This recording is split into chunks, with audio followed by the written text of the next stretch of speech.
A continuación nos acompaña el doctor Nilo Gardín. Él es médico especialista en antroposofía, en medicina interna y hematología, con un programa con posgrado en homeopatía, docente de diferentes cursos, miembro de la Asociación Brasilera de Medicina Antroposófica. Nos va a hablar de los aportes y contribuciones de la medicina antroposófica para el fortalecimiento del sistema inmune. Sea bem-vindo. Muchas gracias, saludos a todos. Es muy bueno estar entre los amigos, pero vou falar em português. Obrigado pelo convite. Então, gostaria de trazer alguns aspectos aqui para vocês da medicina antroposófica ligado a essas questões que se colocaram. Eu vou compartilhar a minha tela aqui.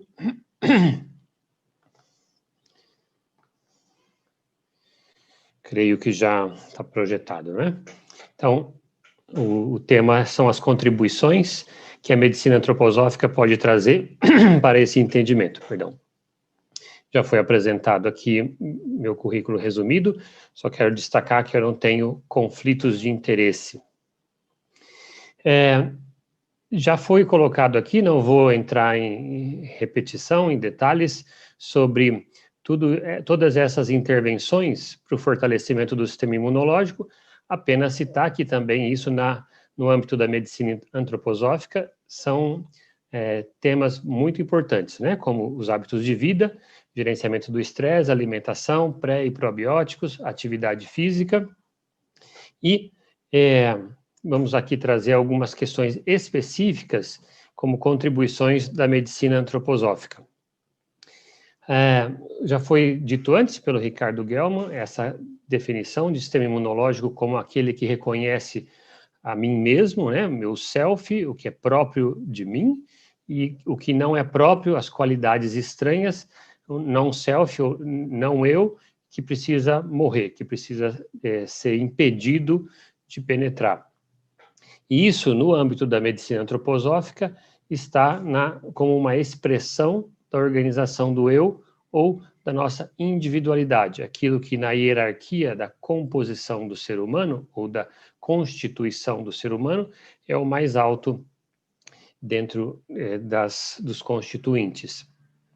Por que eu estou colocando isso? Porque nós temos esse princípio, né, primum non nocere, quer dizer, primeiro não causar mal, primeiro não danificar, e eu quero trazer aqui uma pequena mudança, um pequeno câmbio desse termo em latim para primeiro não enfraquecer, tendo em vista que nós estamos falando de fortalecer o sistema imunológico. O início de tudo, do meu ponto de vista, se dá na consulta. Diante do paciente, eu posso ter uma postura imunossupressora para ele ou imunoestimulante, sem falar de nenhum medicamento. Da maneira como eu comunico o diagnóstico para o paciente e da maneira como eu comunico a proposta de tratamento. Se eu imponho isso para o paciente, eu estou sendo imunossupressor. Já começa da consulta. Eu não dou chance para que a individualidade do paciente, onde está o seu sistema imunológico, que ela se expresse. Eu digo, o seu diagnóstico é esse, o seu tratamento é esse. Ele é passivo, ele não participa de nada, ele é bem passivo. Então, eu estou sendo imunossupressor. Ao passo que, se eu estimular a participação do paciente nas decisões, eu vou estar sendo imunoestimulante. Então, sharing decision, dividir as decisões com o paciente. Então, especialmente diante de um diagnóstico que você tem dois caminhos similares, o paciente pode ser chamado a escolher, de acordo com as características de cada caminho, os efeitos colaterais que este apresenta, esse não, vantagens e desvantagens de cada caminho. Então, diante disso, o paciente pode participar mais. Eu estou sendo imunoestimulante para ele. A participação ativa também ele precisa assumir em relação à dieta. Não pode o profissional de saúde determinar o que o paciente vai comer e estar todo dia do lado dele na casa dele. Obviamente, essa é a participação ativa do paciente. Também na prática de exercícios regulares, atividade física, como já foi citado aqui, né? As questões anímicas, todas as reflexões que os pacientes podem fazer e muitas vezes necessitando de uma psicoterapia. E, finalmente, a dedicação à espiritualidade como uma fonte de resiliência e serenidade. Então, iniciamos, sem falar em medicamentos, iniciamos na postura do profissional de saúde diante do paciente. Essa postura pode ser imunoestimulante ou imunossupressora. Isso é o que gostaria de chamar a atenção inicialmente. Um outro aspecto também bastante importante hoje em dia, na maioria dos países, é que muitos pacientes estão impossibilitados de escolher livremente seu médico e seu profissional de saúde. É uma imposição do sistema de saúde ou das seguradoras que ele se consulte com aquele profissional. Rudolf Steiner já atentou para esse fato há 100 anos atrás, dizendo que isso é um sintoma de doença da nossa civilização, é uma enfermidade da nossa civilização, tirar a liberdade do paciente escolher o profissional de saúde. Esse é um bom livro para lermos sobre esse assunto, Considerações Meditativas. E eu gostaria também de trazer o que já foi colocado aqui, mas aí de um ponto de vista da antroposofia, sobre a prática da espiritualidade no fortalecimento do sistema imunológico. É muito importante que essa prática seja livre, tendo em vista que no âmbito da organização do eu, no âmbito da individualidade, vive a liberdade, ou deve viver a liberdade. Algo imposto, como eu já falei, algo que se impõe para o paciente, tira a liberdade dele e é imunossupressor. Então, o sistema imunológico tem que ser estimulado pela liberdade. Ela tem que ser espontânea na doença, no medo, no esgotamento e também no bem-estar e na alegria, mas nunca como rotina ou como dever ou obrigação. Se acontece nisso, nós não estamos falando de espiritualidade, de um ponto de vista mais profundo. Temos que dar um outro nome para isso. E um terceiro aspecto que eu gostaria de trazer é o aspecto do sono. Já foi frisado aqui pelas pessoas que me antecederam, mas eu vou trazer do ponto de vista da antroposofia. Nós falamos de uma fisiologia, entre aspas, da organização do eu, ou a fisiologia da nossa individualidade, que é ser egoísta para dentro, ou seja, aquilo que vem de fora, non-self, eu preciso deter. Tudo que entra nesse âmbito meu precisa morrer. Bactérias, vírus, fungos, alimentos, tudo precisa morrer. As ideias dos outros, eu preciso matar tudo isso e construir a minha própria individualidade a partir disso. Então, é saudável, dentro da organização do eu, que eu seja egoísta para dentro. E, para fora, é saudável que o meu eu seja altruísta. Isso está baseado no que a gente chama na antroposofia do 12º sentido humano. Na visão antroposófica, nós temos 12 sentidos. O 12º é a perceber o eu do outro. Então, perceber a individualidade do outro e, obviamente, respeitá-la. Então, para dentro é saudável meu eu ser egoísta. Para fora é saudável meu eu ser altruísta. O sono tem uma participação muito grande nisso. Toda vez que o sono tem má qualidade, e eu posso dizer até quando a gente adormece com pensamentos materialistas, eu começo a inverter essa dinâmica.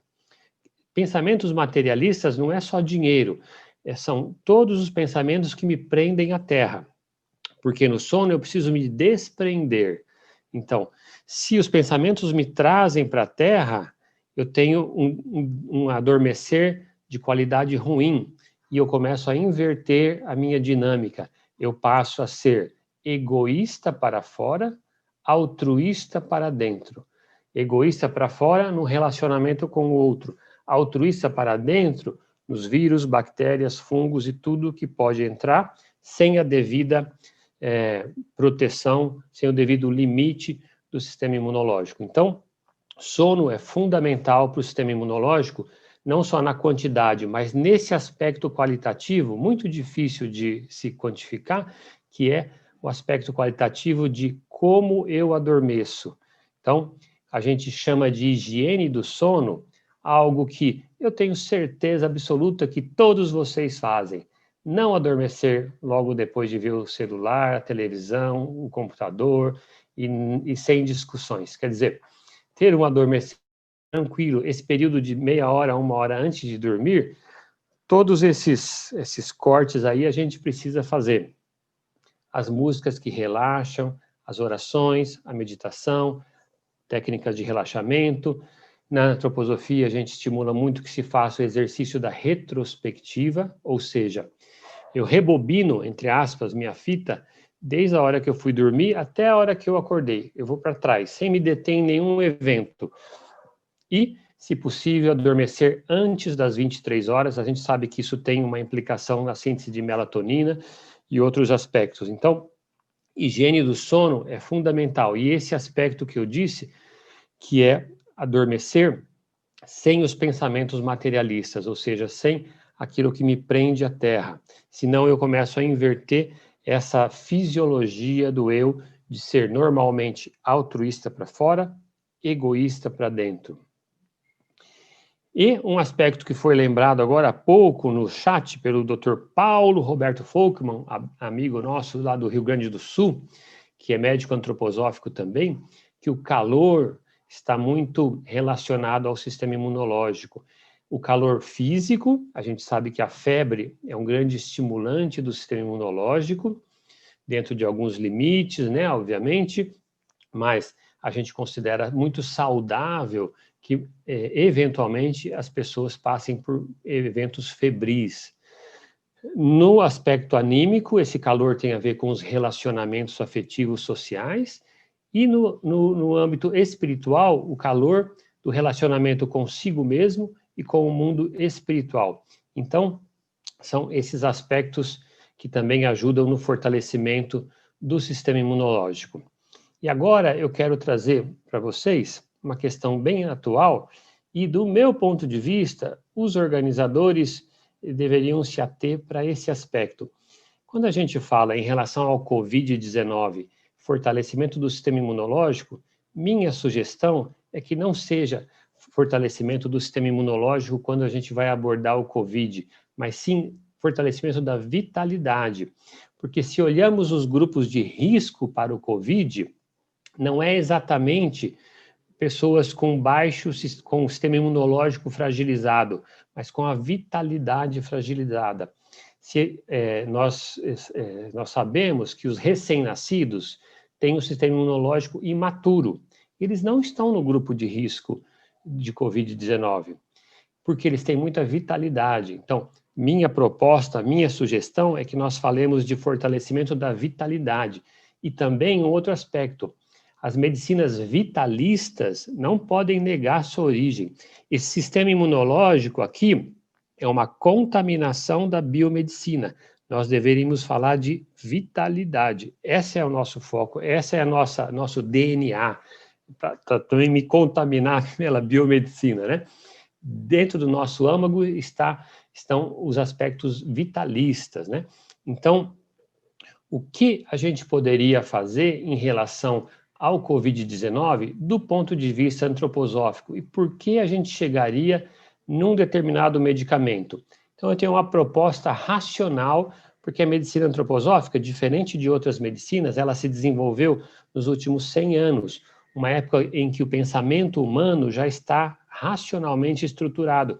É diferente de medicinas que se originaram numa época em que o pensamento humano era muito intuitivo. Essa não é a medicina antroposófica. Então, nós temos um caminho racional para trilhar com as bases da medicina antroposófica, obviamente.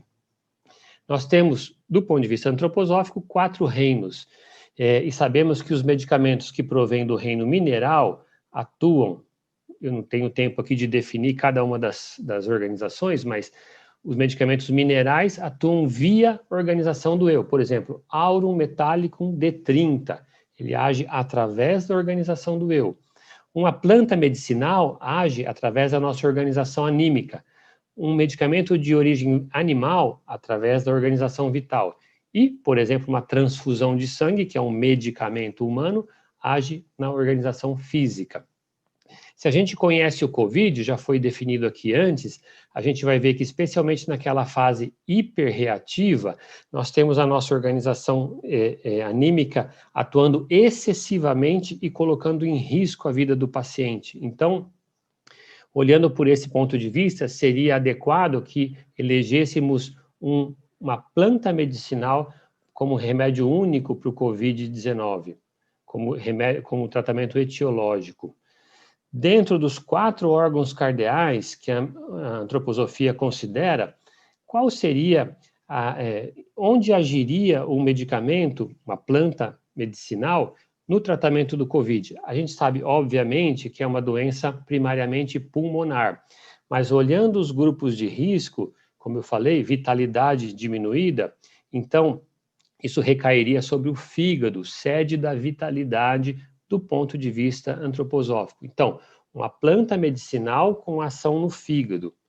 Diante dos 7 arquétipos astrais, como conhecemos na medicina antroposófica, qual se adequaria mais à questão do COVID? Do meu ponto de vista, o arquétipo do ferro de Marte, se a gente observar como o medo domina socialmente e individualmente a nossa época. Então, teríamos uma planta medicinal com um forte elemento, com um forte processo do ferro. E, seguindo a medicina geográfica proposta pelo Steiner, aonde nasce uma doença, uma enfermidade, se você pesquisar na região, você vai encontrar o recurso natural apropriado para essa enfermidade. Então, teria que ser uma planta medicinal com forte ação no fígado, ação primária no fígado e um forte processo do ferro. E ter uma ação antiviral, obviamente. Então, nós chegamos assim, a planta medicinal, ação no fígado, processo do ferro, originária da China, nós chegamos ao Chelidonium majus. E por conta disso, trazemos alguns elementos aqui da medicina antroposófica. Otto Wolff dizia que o quelidônio leva o impulso do ferro a uma atividade consideravelmente mais específica que o próprio ferro. Tivemos uma proposta, então, de usar o Chelidonium majus na sua tintura mãe, porque ele usa a planta tota florida, 10%, inicialmente 30 gotas 3 vezes por dia, como medicação única para o COVID-19. 3 a 5 dias, de acordo com a persistência dos sintomas. Isso dá mais ou menos 400 miligramas por dia. A dose máxima recomendada é de 6 gramas. E aqui estão as contraindicações.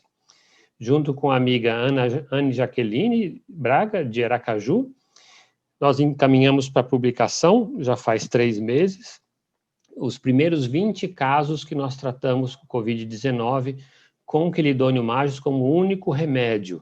Então, obviamente não vai dar para entrar em detalhes dos 20 casos, mas foram 20 pacientes consecutivos, essa mediana de idade, 10 comorbidades, nessa dose que eu citei, eles usaram por 5 dias na mediana, melhora clínica completa ou quase completa na mediana de 3 dias, sem efeito adverso e num custo relativamente baixo de tratamento.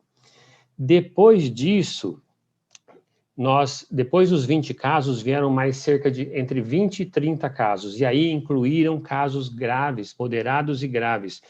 E isso nos trouxe o aprendizado que para esses casos a dose tem que ser maior.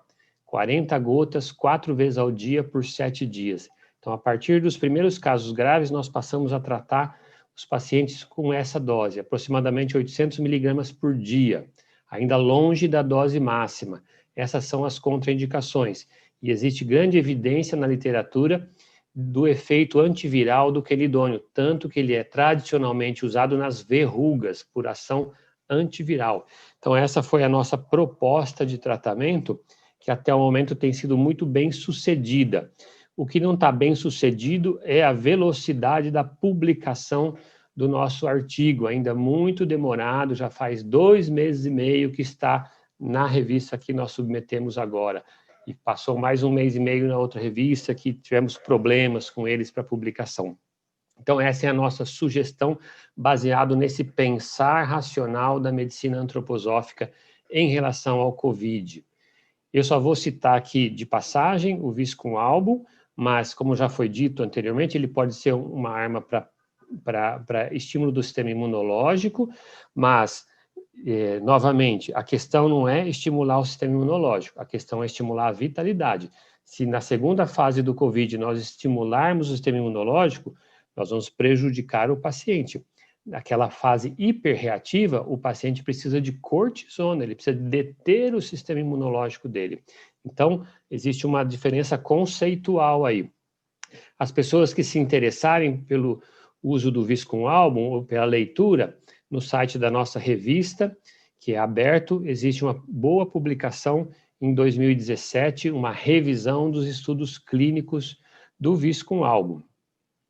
E aqui tem uma lista de publicações. Eu peço desculpas a vocês pela velocidade, mas eu tentei chegar até com 3 minutos de antecedência, e eu comecei com uma frase em latim, termino com uma frase em latim, como uma homenagem ao nosso querido Quino, desenhista argentino, que partiu deste mundo para um mundo melhor recentemente. Ele tem uma série de cartoons ligados à parte médica, que é o Quinoterapia.